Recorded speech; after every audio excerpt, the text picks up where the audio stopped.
Hi, my name is Dinakshi and I want to be teaching about operations of integers. So the first example is negative 3 times 4. All you're doing is multiplying but carrying over, because it has to have two negatives, so it's going to be 3 times 4 is 12, and then put over the negative sign. Then the next one is negative 6 plus negative 3. Since it's already two negatives, and because the same sign has to have the same sign, so just adding with carrying over the sign.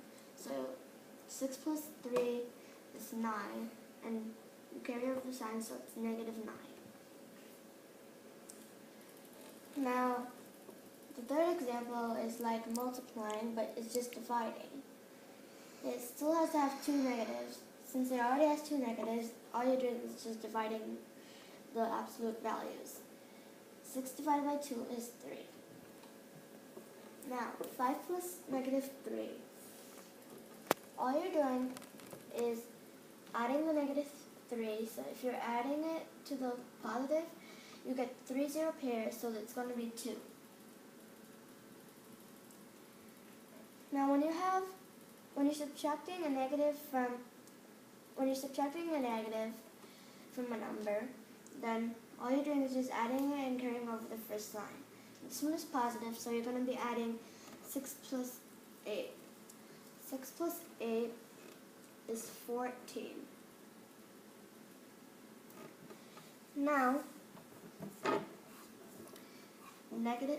9 times negative 6, it's the same thing as the first one. So 6 times 9 is 54, and carry over the sign because it has to have two negatives. Now, this one is negative 11 minus 13. All you're doing is taking away 13 from negative 11, so you're just adding the 2 and carrying over the sign.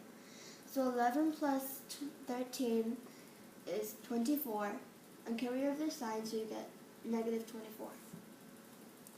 Now, 13 plus negative 8, it's just the same thing, only the signs are switched around. This one is positive and this one is negative. So you add them together.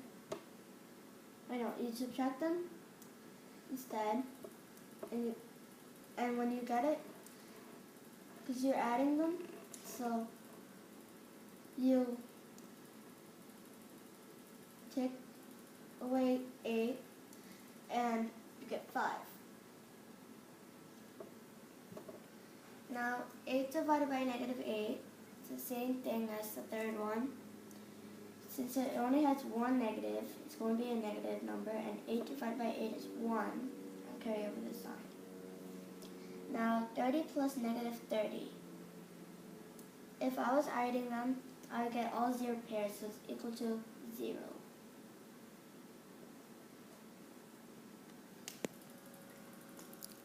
Thank you.